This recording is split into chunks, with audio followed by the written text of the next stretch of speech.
People के पेड़ के नीचे दबा देना अपनी इच्छा लिखकर, चमत्कार हो जाएगा। और इस अवसर पर आपको लगाना है, जिसका विवरण हम आपको देने वाले हैं।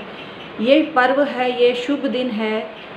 ये शुभ दिन तो इसलिए कहा जाता है कि ये भगवान विष्णु का दिन है और चातुर्मास का प्रारंभ हो जाता है। भगवान विष्णु शयन करते हैं। ये दिन है पद्मा एकादशी का, जिसको हम देवशयनी एकादशी के नाम से भी जानते हैं।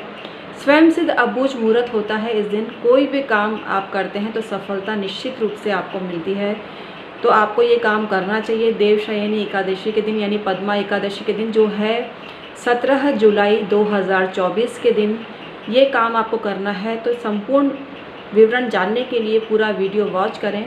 Hi everyone, my name is doctor Uma Shri. मैं अपने YouTube channel doctor Uma Shri में आपका स्वागत करती हूँ। मैं आपकी शुभेच्छु हूँ, शुभकामना आपको देती हूँ, आपकी भलाई चाहती हूँ।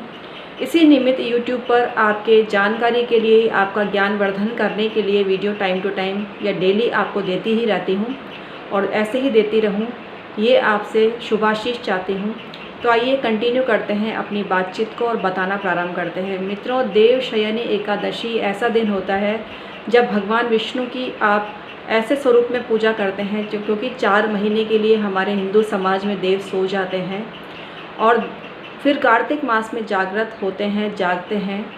तो आपको इस दौरान भगवान विष्णु की शयन स्वरूप में ही पूजा करनी चाहिए। भगवान विष्णु की पूजा करनी चाहिए, भगवान विष्णु का मंत्र जाप करना चाहिए, क्योंकि देव सोए भी हैं लेकिन जागृत होते हैं। लेकिन ये सिंबॉलिक होता है कि देवशयनी एकादशी के दिन से ही देव सो जाते हैं, यानी शुभ काम रुक जाते हैं। इसके पीछे बहुत गहरा विज्ञान है। हमारा हिंदू समाज, हमारा भारतवर्ष गुणों की खान है।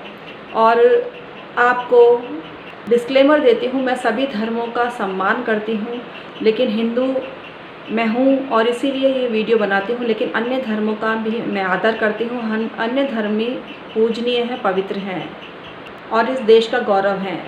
तो कोई व्यक्ति विशेष अपने पर ना लेवे।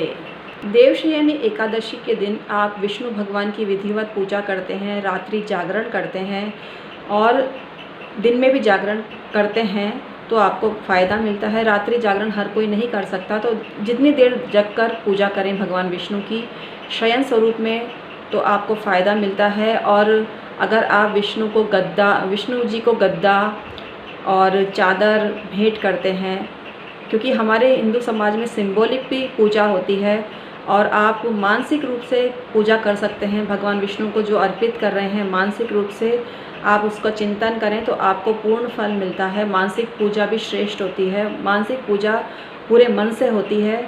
ऐसा नहीं है कि मूर्ति की पूजा मन से नहीं होती है। मूर्ति में भी प्राण तत्व होते हैं। प्राण प्रतिष्ठित मूर्तियाँ हमारे मंदिरों में होती हैं, तो उनकी पूजा करने से भी आपको लाभ मिलता है। लेकिन घर पे ही अगर आप विष्णु चालीसा पढ़ना चालू कर देंगे इस अवधि में तो आपको फ़ायदा मिलेगा। गजेंद्र मोक्ष का पाठ भी आप कर सकते हैं।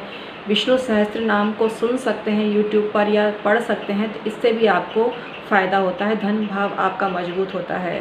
तो मैं बात कर रही थी देवशयनी एकादशी की, जो स्वयं सिद्ध अबूझ मुहूर्त है और पीपल के पेड़ के नीचे आपको अपनी इच्छा लिख के दबानी है।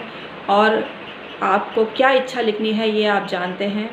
धन सबको चाहिए होता है और धन की वृद्धि आप चाहते हैं, तो जितना अमाउंट आप चाहते हैं तो उसको लिखकर, हल्दी से लिखकर पीपल के वृक्ष के नीचे दबा दीजिए। फिर देखिएगा चातुर्मास पूरा होते ही आपको जीवन में ये पदार्पण होने लगेगा धन का, और आप देखेंगे किसी न किसी रूप में आपके जीवन में पैसा आने लगा है, आप धनपति बन गए हैं। तो आज के लिए इतना ही। फिर हाजिर होंगी नए वीडियो के साथ में। तब तक के लिए सुखी रहिए, संपन्न रहिए, आबाद रहिए। Thank you so much.